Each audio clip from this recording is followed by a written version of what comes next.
I'm Mark Palermo. I'm one of the members of the Board of Directors for the Edgewater Historical Society. I've lived in Edgewater for over 20 years. I'm the attendance coordinator and homeless education liaison for Sun High School. I've been interested in the history of Edgewater for many years and joined the board about 5 years ago. Edgewater is a fascinating community. It was founded back in 1885 and actually annexed into the city in 1889. John Cochran was the developer who first marketed the Edgewater area to prospective clients from the north side, advertising it as somewhat of a vacation place for people who lived in the city. This was at that time in the suburbs. And he began to work with a number of architects to develop homes on lots along Sheridan Road, Kenmore Avenue, and Winthrop Avenue. He built a number of homes between 1895 and 1915. Many of those homes are unfortunately no longer standing now. They've been demolished over the years to make way for large apartment complexes or four-plus ones, or now we have the millennial equivalent of the McMansions. But there are 16 of those homes that still remain, and one of the objectives of the Historical Society is to try to preserve the homes that are left. Zoning issues are a big problem in Edgewater because most of the community is very pro-development and pro-developers, especially in the Kenmore, Winthrop, Sheridan Road area.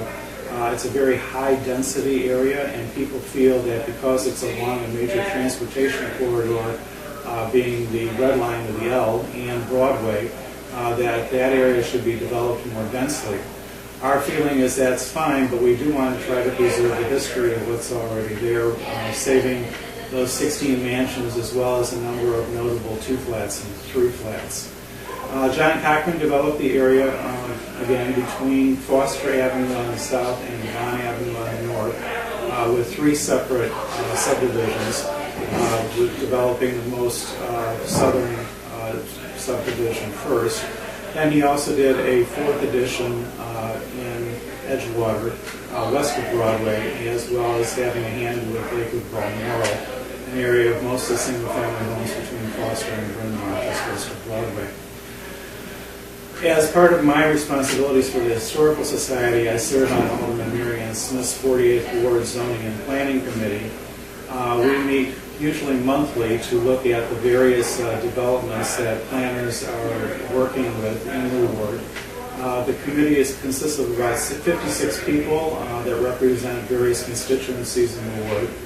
And we look at the developers' plans for projects that are being presented. If the committee does not particularly care for certain aspects of the plan, we may ask the developer to change those.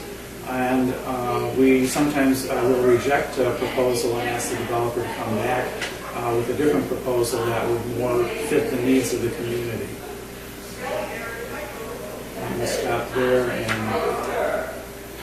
want to ask a question. Yeah,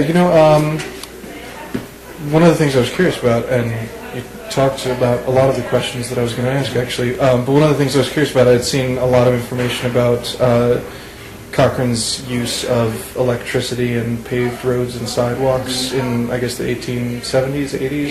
1890s, actually. 1890s? Yes, right.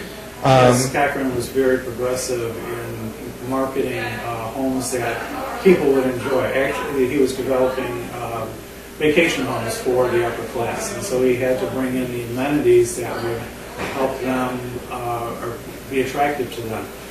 One of the things that he did was to extend the streetcar line, which is now the Red Line, from Wilson Avenue up to Granville, actually putting in stations at Bryn Mawr and then subsequently at Granville to make sure that people could access Edgewater easily. Also, there was transportation along Broadway, but this was a much faster way of getting to Edgewater. So yes, he absolutely wanted to make a community that would be attractive and would have modern amenities. What are some of the historical buildings in Edgewater that you'd recommend taking a look at if you're coming to Edgewater? There are a number of historical buildings. First, I'd recommend all of the 16 mansions that still exist. But we have many other historic buildings as well. Bryn Mawr Avenue has a number of historic buildings that were built anytime between 1900 and 1935. Examples of different styles of architecture. The Manor House, which is a large baronial type of building having apartments in it. Edgewater Presbyterian Church, which is more of an art deco style. There is the Belshore and the Bryn Mawr hotels. And then a number of other commercial buildings that reflect the various architectural elements of the times that they were built. All of those have worked together quite well. One of our members of the Historical Society, Tom Green, submitted a streetscaping proposal to the city, which was accepted, and he developed the Bryn Mawr streetscape, which helped to complement those buildings.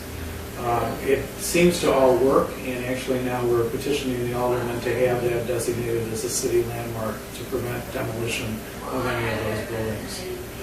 There are other historic buildings along Clark Street in Andersonville.